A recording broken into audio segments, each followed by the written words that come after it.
할렐루야. 명절 잘 보내셨습니까? 하나님께서 또 어김없이 우리에게 새로운 한날을 주셨습니다. 오늘도 하나님께서 주신 이 하루를 뜻있게 그리고 하나님과 동행하며 보내시기를 소망합니다. 기도하겠습니다. 아버지 하나님, 우리에게 은혜를 주시고 또한 하루를 시작하는 이 예배를 통해 하나님 앞에 엎드릴 수 있게 하심을 감사합니다. 하나님, 우리의 삶은 하나님 앞에 있음을 깨닫습니다. 하나님께서 우리의 삶을 인도해 주셔야 올바른 길로 또 행복한 길로 갈 수 있음을 믿습니다. 하나님, 오늘도 우리의 삶을 온전히 하나님께 의지하오니 주님, 섭리하여 주시옵소서. 우리의 삶을 이끌어 주시옵소서. 그리하여 오늘도 하나님의 음성에만 귀를 기울이게 하여 주시고 우리의 심령 가운데 새겨놓으신 그 하나님의 말씀을 붙잡고 이 하루를 살아가게 하옵소서. 하나님, 오늘도 마귀는 우리를 시험하고 우리를 유혹할 것입니다. 능히 하나님의 말씀으로 물리치게 하여 주시고 오늘도 마귀가 유혹하는 곳이 아니라 하나님께서 원하시는 곳으로 우리의 발걸음을 옮기게 하옵소서. 예수 그리스도의 이름으로 기도하옵나이다. 아멘. 다 함께 찬송가 204장 찬양 드립니다.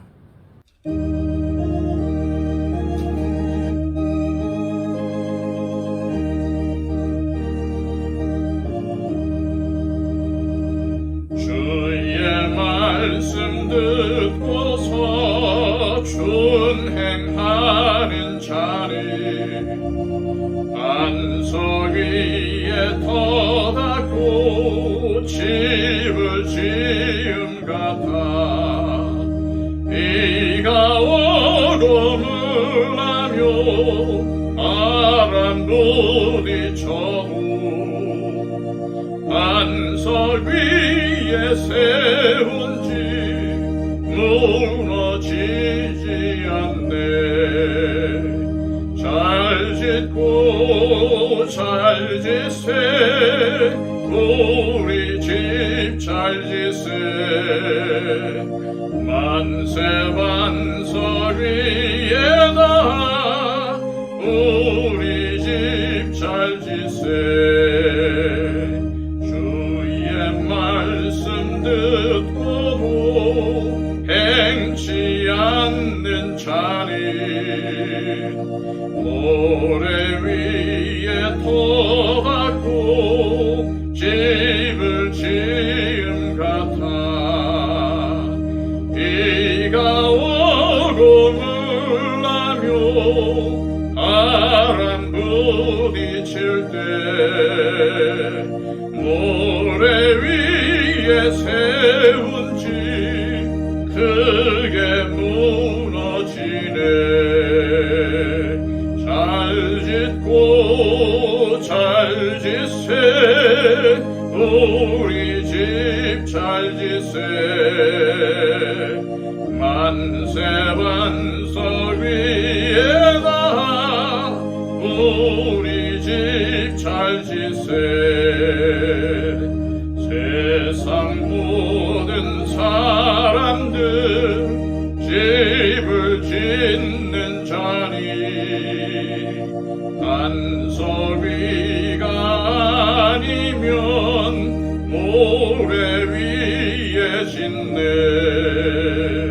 우리 구주 오셔서 지은 상을 줄 때 세운 공로 따라서 영영상벌 주리. 잘 짓고 잘 지세 우리 집 잘 지세 만세 반석 위에다 우리 집 잘 지세. 이 시간 우리에게 주시는 하나님의 복된 말씀은 구약성경 잠언 28장 1절에서 14절까지의 말씀입니다. 구약성경 942쪽입니다. 악인은 쫓아오는 자가 없어도 도망하나 의인은 사자같이 담대하니라. 나라는 죄가 있으면 주관자가 많아져도 명철과 지식 있는 사람으로 말미암아 장구하게 되느니라. 가난한 자를 학대하는 가난한 자는 곡식을 남기지 아니하는 포구 같으니라. 율법을 버린 자는 악인을 칭찬하나 율법을 지키는 자는 악인을 대적하느니라. 악인은 정의를 깨닫지 못하나 여호와를 찾는 자는 모든 것을 깨닫느니라.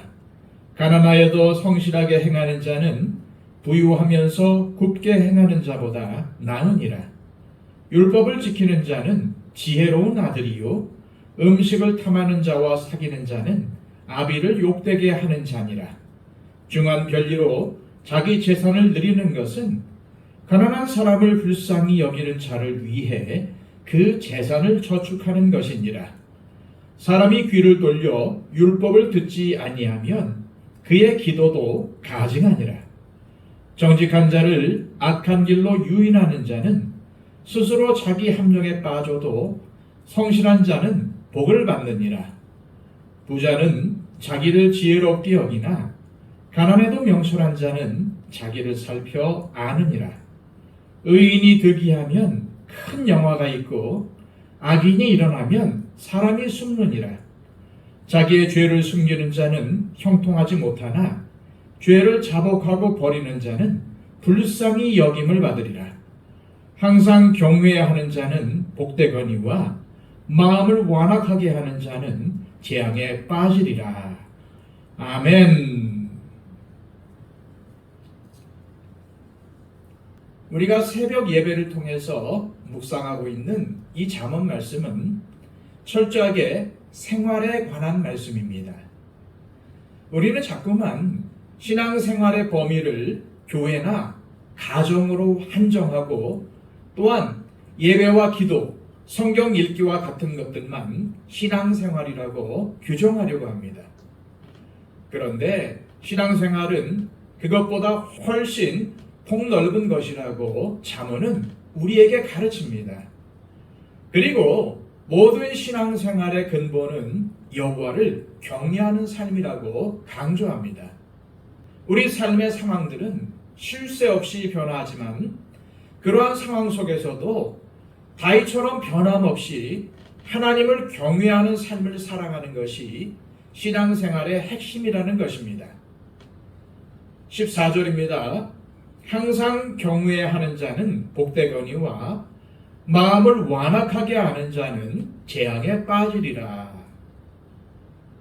방금 읽은 말씀은 모든 삶에 있어서 하나님께서 보고 계심을 깨닫고 하나님 앞에 범죄하지 않도록 항상 조심하는 자는 하나님의 축복을 받지만 말씀을 통한 훈계와 책망을 무시하는 자는 결국 죄에 빠지게 될 뿐 아니라 공의로우신 하나님의 심판을 피할 수 없게 될 것임을 말씀하고 있습니다. 이 말씀의 핵심은 항상이라는 말에 있습니다. 쉴 새 없이 변하는 상황과 모든 환경에 매이지 말고 하나님 경외하기를 계속하라는 뜻입니다. 그러면 어떻게 해야 항상 경외하는 삶을 살 수 있을까요? 4절에서 그 답을 찾을 수 있습니다. 4절입니다. 율법을 버린 자는 악인을 칭찬하나 율법을 지키는 자는 악인을 대적하느니라. 여기서 율법은 좁은 의미로는 모세 오경을 가리키지만 그 범위를 넓히면 신구약 성경과 하나님께서 자연 만물을 통해 계시하신 하나님의 뜻을 가리키는 말입니다. 그런데 이것을 버렸다는 것은 어떤 의미일까요? 하나님께서 정하시고 명령하신 자연 질서나 공의로운 법에 순종하지 않고 불의를 행하는 것을 의미합니다. 따라서 율법을 버린 사람은 자신의 행위를 정당화시키기 위해 자기와 똑같은 행동을 하는 악인의 행위를 칭찬하고 옹호하는 것입니다. 그러나 율법을 신실하게 지키는 우리 그리스도인들은 율법을 버린 악인들의 잘못된 가치관을 따라야 할 필요도 없고 또한 의무도 없습니다. 죄악의 길로 함께 가자고 유혹하는 자들을 따르지 않고 어울리지 않는 것이 하나님의 뜻입니다. 세상과 벗이 되는 것은 하나님과 원수가 되는 것입니다. 우리는 악인의 유혹을 적극적으로 거부하고 유혹의 상황을 피해야 합니다. 왜 그래야 할까요? 5절입니다. 악인은 정의를 깨닫지 못하나 여호와를 찾는 자는 모든 것을 깨닫느니라. 왜냐하면 악인들은 무엇이 하나님 보시기에 옳은 것인지 하나도 알지 못하기 때문입니다. 그러나 우리 그리스도인들은 하나님의 말씀을 통하여 하나님의 뜻이 무엇인지 잘 알고 있습니다. 그러니 이 세상을 살아가는 방식이 전혀 다를 수밖에 없는 것입니다. 악한 세상과 타협하고 벗이 되는 것은 결국 하나님을 배신하는 것임을 기억하시고 오늘도 어떠한 환경과 상황을 만나더라도 하나님을 경외하며 하나님 보시기에 옳은 삶을 살도록 우리를 인도해 달라고 기도하시기 바랍니다. 계속해서 6절입니다. 가난하여도 성실하게 행하는 자는 부유하면서 굽게 행하는 자보다 나으니라. 성실하게 일하지만 가난한 사람이 있습니다. 반대로 거짓말과 속임수로 불법을 저지르며 부자가 된 사람이 있습니다. 이 둘 중 누가 더 나은 삶을 사는 것일까요? 하지만 세상 사람들은 결과만 봅니다. 그래서 부자만 될 수 있다면 수단과 방법을 가리지 않지요. 그러나 하나님께서는 가난하게 살지라도 성실하고 정직하게 사는 사람이 죄악된 방법으로 부자가 된 사람보다 낫다고 평가하십니다. 왜 그럴까요? 성실하고 정직한 사람이 가난하게 살아간다는 것은 하나님의 말씀에 따라 살면서 세상에 아부하거나 불법을 행하지 않는다는 의미이기 때문입니다. 하지만 아무리 많은 부귀와 영화를 누리더라도 악을 행하는 자의 미래는 소망이 없습니다. 하나님의 심판을 받아 멸망의 길로 갈 수밖에 없기 때문입니다.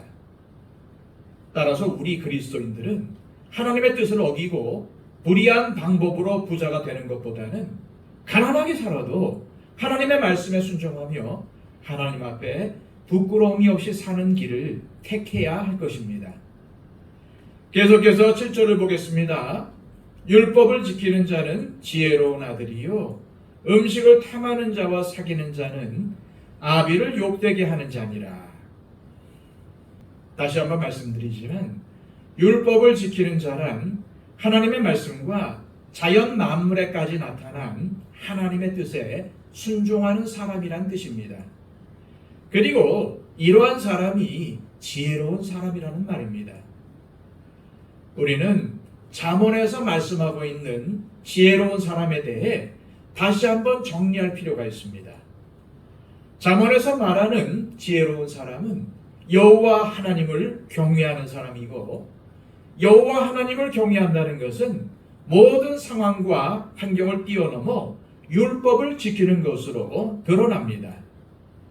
그리고 율법을 지키는 것은 하나님의 말씀과 자연 만물을 통해 드러나는 하나님의 뜻에 순종하여 자신의 삶에서 악을 버리고 선함을 추구하는 삶을 말하는 것입니다.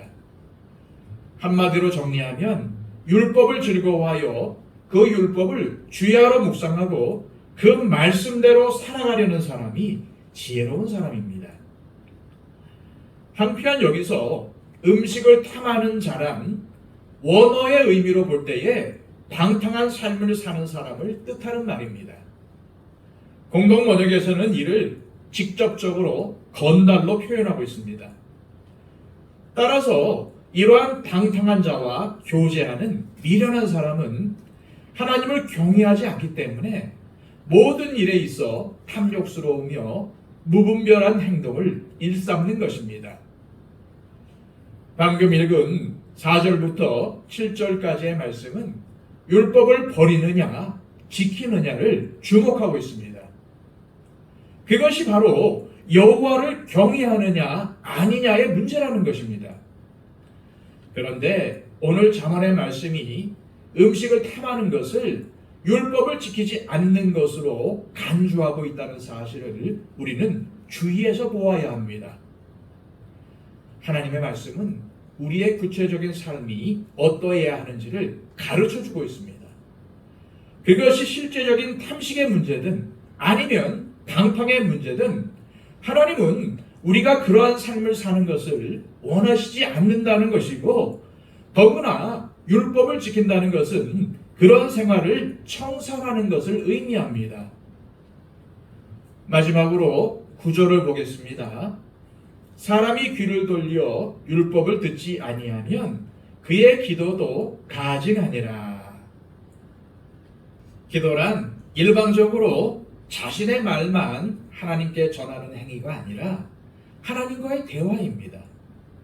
그런데 우리는 하나님의 말씀은 듣지도 않으려고 하고 오직 기도만 많이 하면 된다고 생각을 합니다. 그러나 이것은 잘못된 것입니다. 오히려 기도는 하나님의 말씀에 대한 반응입니다. 하나님의 뜻을 먼저 알고 하나님의 나라와 하나님의 의를 구하는 기도를 하나님께서 기뻐하시는 것입니다. 그러므로 말씀이 없는, 다시 말해 하나님의 말씀을 듣지 않는 기도는 가증할 뿐이라고 말씀하는 것입니다. 가증하다는 것은 구역질 나는 것, 혐오스러운 것을 의미합니다. 하나님을 경외하는 것은 말씀을 듣고 지키는 것이지 기도만 많이 하는 것이 아니라는 것을 명심하시길 바랍니다. 이 시간 기도하실 때 하나님 아버지, 항상 여호와를 경외하는 생활은 귀를 기울여 하나님의 말씀을 듣고 그 말씀을 지키는 것임을 다시 한번 깨닫습니다. 내가 오직 여호와의 말씀을 즐거워하여 그 율법을 주야로 묵상하는 사람이 되게 하옵소서. 그리고 묵상한 말씀을 우리의 생활에 실천함으로 지혜롭고 올바른 하나님의 자녀로 살아가게 하옵소서. 기도하시기를 바랍니다. 111 기도를 통해서 우리의 기도가 필요한 분들을 위해서 중보해 주시기를 바랍니다. 기도하겠습니다.